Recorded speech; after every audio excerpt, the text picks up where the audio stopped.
Welcome back to the deep dive. Today, we're digging into something pretty monumental. Yeah. It's a strategic document out of South Africa, a blueprint for what they're calling the Great Renaissance. And this is not just a light policy reform. Yeah. The core message here, it's a complete institutional pivot that lays out how South Africa could shift from being, a passive resource exporter. Just a price taker. Exactly, a price taker, and become a master of what the document calls strategic orchestration. Using its own wealth, its own resources as a tool for politics and diplomacy. And the scale is just huge. It really is. The strategy is built around redefining, 8 to 12 of their most critical resources. At least. We're talking platinum group metals, gold, manganese, rare earths, titanium. The list goes on. And they stop being simple commodities. They're redefined. The term is sovereign instruments. The document argues these are the keys to rewriting the entire national operating system. The economy, education, foreign policy, everything. Everything. So our mission in this deep dive is to unpack the key architecture here and some of the really surprising counter strategies to give you that shortcut to being well informed on this. Okay, so let's start with the context, because this plan is clearly a response to perceived external pressures. It is. South Africa is in a unique geopolitical spot. It's a founding BRICS member. It's in the G20. So with that balancing act, what's the #1 external threat this whole blueprint is designed to fight?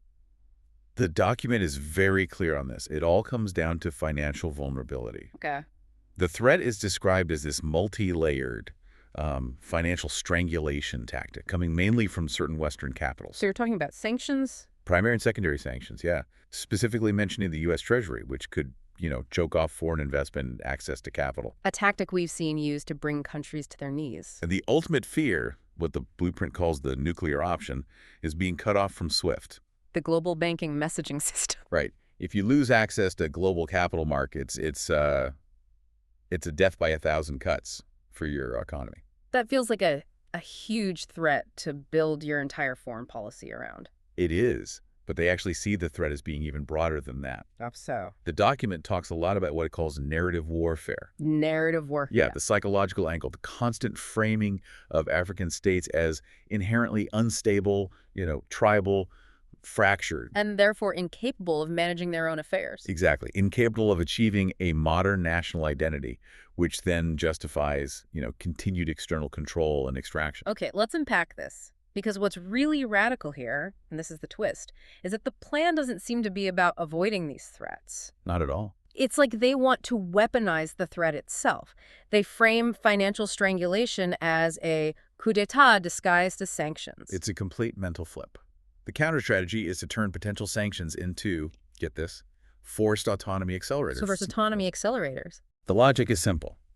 If the West threatens to cut you off from finance and tech, then you have no choice but to fast-track your own independent systems. It forces your hand. That seems like an unbelievable gamble, though. Does the source point to any historical examples where this forced autonomy idea has actually worked? Or is it just theoretical? It doesn't look to history so much as it looks to current geopolitical reality. Okay. The whole thing hinges on the BRICS plus alliances, especially with China, Russia, and India. The plan is to deepen those ties, to move critical resource trade away from the dollar. And into alternative systems. Right, into clearing mechanisms using the yuan or the rupee, for example. So let's say for manganese, instead of needing dollars to trade, they're saying, we'll just sell our resources directly into your clearinghouse and bypass SWIFT altogether. Precisely. And because these resources, PGMs, rare earths, manganese, are absolutely essential for global tech. Green energy, steel, electronics. You still have immense leverage. So the threat of sanctions actually becomes the political cover you need to justify building your own manufacturing hubs and cementing these alternative trade routes. It's defiance. Which sets the stage for the architecture itself. Let's get into the mechanics of this, the 12-pillar sovereign model. Right. The blueprint describes this as the core mechanism for institutionalizing dignity, agency, and continental authorship. It sounds abstract, but it's actually very technical. And what's fascinating here is how these pillars systematically turn raw materials into specific state functions. Okay.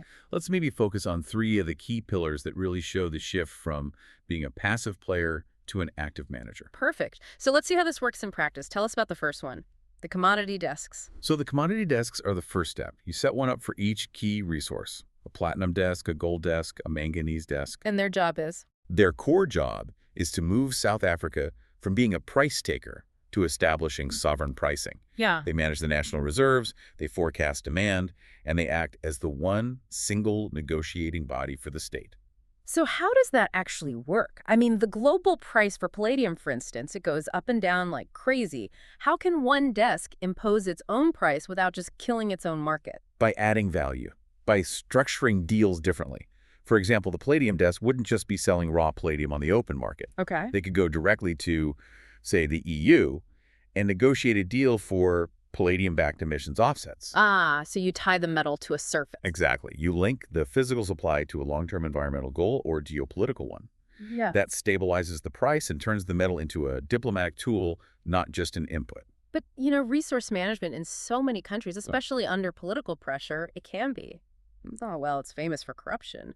How do these desks avoid that? Avoid the institutional theft that you see in so many mineral-rich nations? That's a huge question. And it's addressed in the blueprint's governance pillars. Mm-hmm. It's all about audit logic. Okay. The desks are tied to independent AU-recognized auditing structures, and their revenue streams are split up. For instance, a big windfall from a volatile resource doesn't just sit with the desk. Where does it go? It's automatically funneled into a sovereign wealth fund, which we can talk about later. Yeah. That institutional distance is designed to stop discretionary spending and, make sure the money is used for long-term public good. That makes sense, and it leads perfectly to the second pillar you mentioned, trade schools and guilds. The plan calls this pedagogy as sovereignty. Right. And this is the direct answer to that narrative warfare we talked about. It's about owning the intellectual capital that goes with the resource. So you create your own education systems linked to the minerals. Exactly. We're talking dedicated platinum guilds training technicians for hydrogen fuel cells, or manganese guilds focused on creating industrial-scale fertilizer for the continent's food security. The education system is basically reverse engineered from the country's industrial goals. And the key output here, I'm guessing, is the credential itself. Absolutely. The output is a sovereign trade certification. Yeah. And it's recognized across the African Union. The expertise you need isn't coming from some foreign body. The skills are minted locally? Guaranteed locally. It's an assertion of complete intellectual autonomy. Okay, now for the third pillar, and this one is a bit mind-bending. The sovereign currency suite. They talk about denomination logic. How on earth can a raw material act like a currency subunit? This is maybe the most radical part, but it's crucial for breaking away from the dollar system. They model refined resources and their byproducts as sovereign currency subunits that can back state credit. Okay, give us a concrete example. Let's use titanium. Perfect. Titanium is vital for infrastructure, aerospace, medical tech. When you process it, you get specific byproducts. The blueprint names two subdenominations. The first is called SLAG, and it's modeled as an infrastructure credit. So if South Africa is building a new railway, right, it can issue SLAG credits, which are literally redeemable for specific inputs like high-strength steel or construction services. And it's all backed by the physical titanium reserves. So it's credit backed by a real tangible thing. What about the second one? Ally. Ally is a treaty credential. It's used for diplomacy and trade within the African Union. So if Kenya needs advanced titanium medical implants, they can trade with South Africa using LOI credits. Which represent a guaranteed claim on those high-value refined titanium products. Exactly. You're shifting the backing of your money from an abstract fiat currency to a tangible basket of essential industrialized commodities. Value is defined by your industrial output. Here's where it gets really interesting. Let's apply this whole model to South Africa's crown jewels, the platinum group metals, the PGMs. They hold something like 88% of global reserves, but they're still often a price taker. The plan sees the whole PGM family as a strategic constellation. It does. And they're really focusing on the so-called minor PGMs, iridium, ruthenium, osmium, because they have this huge outsized impact on future tech. Okay, so take iridium. What's the link there? Green hydrogen. Iridium is absolutely critical for the PEM electrolyzers that create green hydrogen. And why is that specific connection so important to this blueprint? Well, the plan isn't just to sell iridium, it's to anchor South Africa's entire hydrogen diplomacy. The iridium commodity desk would manage the supply chain, making sure that the metal goes to domestic hydrogen plants first. So you're not just a PGM supplier anymore. You're a global hydrogen energy producer. You leverage your iridium to forge strategic energy alliances. And what about ruthenium? That one's tied more to semiconductors and data storage, right? Right, and that desk is all about achieving sovereign tech authorship. Ruthenium is essential for advanced circuits. So its desk would be funding IP creation, issuing innovation bonds, supporting local SMEs and things like chip design. So they see that coming. The source is explicit. They forecast 25% growth in ruthenium-related demand by 2030. Control of that supply chain is, for them, non-negotiable for their tech independence. So how does this whole architecture handle the insane volatility of some of these metals, like rhodium? I mean, the price can skyrocket and then just collapse. And that's the key difference between the commodity desks and the Platinum Sovereign Wealth Fund. Ah, another pillar. A separate pillar, exactly. The desks handle the day-to-day trade. The fund, which is firewalled off, captures the massive revenue windfalls from something like rhodium. So the money doesn't just flood the national budget and get spent right away. No, you convert that short-term speculative profit into long-term institutional permanence. And that capital is earmarked. Specifically, it's reinvested into building those hydrogen plants, those biomedical research hubs that use iridium, and funding the platinum trade schools. It's a mechanism to make sure mineral profits build lasting state capacity. Let's pivot to rare earths. Absolutely critical for electronics, renewables, neodymium, terbium. China has such a dominant grip on processing. So what's South Africa's strategy to not just swap one dependency for another? The strategy is about decoupling knowledge sovereignty, not just extraction. Okay. They're setting up dedicated rare earths research hubs. And they're designed to innovate right where the global bottlenecks are, in the science and engineering that happens after you pull it out of the ground. What kind of innovation are we talking about here? Really specific stuff, like Really? magnet fatigue modeling for neodymium, which is vital for the motors in EVs and wind turbines, Right, for their longevity. and research into phosphors for advanced displays using terbium. They're developing the cutting-edge IP around alloy stabilization and material resilience. So they're trying to position themselves as an indispensable intellectual partner, a processing alternative. Absolutely. They want to be the source of the intelligence that advanced manufacturing needs, making them a necessary partner for any country that wants supply chain resilience away from, the usual players. Now let's zoom out to the grand vision. This whole blueprint is clearly designed to be replicated, isn't it? Oh, yeah. What does this continental choreography actually look like? How do they plan to export this 12-pillar framework across the African Union? The ambition is full AU replication. The engine for this is what they call the diplomatic platforms, which drive treaty expansion and institutional harmonization.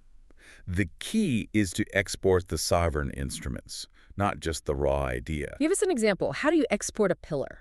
Okay, take the manganese fertilizer corridor we talked about, build on those SLAG or LOI instruments. South Africa would help countries like Kenya or Ghana or Ethiopia set up their own commodity desks and trade guilds. For their own resources. For their own resources, right. Maybe cobalt in the DRC or bauxite in Guinea. But using the exact same audit logic, the same curriculum framework. The goal is a network of interlocking resource-backed supply chains that guarantee continental self-sufficiency in food and energy. And finally, let's talk about the ultimate physical expression of this. The sovereign cities. These are more than just factory towns. Much more. They're designated centers for innovation, governance, and publishing.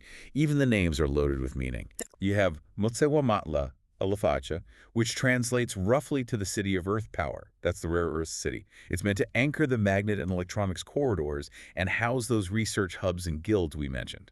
And the second example from the source. Motsewa-Tihireletso, the city of protection or security. This is the zirconium city. Ah, for nuclear reactor material. Exactly. And advanced ceramics, medical tech.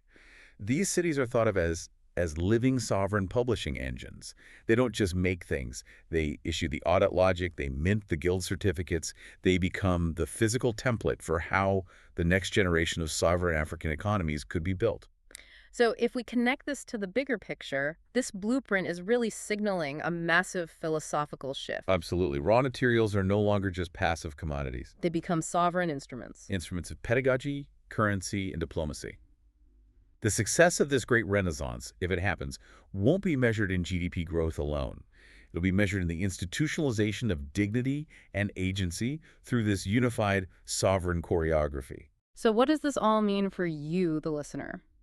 I think the core takeaway here is that South Africa is trying to swap out fragmented, reactive policymaking for a single, unified economic operating system, Mm-hmm. where the resource itself dictates the entire institutional structure. Instead of just selling a sack of minerals, they're trying to export an entire codified system built around the knowledge and control of those minerals. Which brings us to the final, really provocative thought from the source. Oh, The blueprint makes a point of institutionalizing gold across all 12 pillars.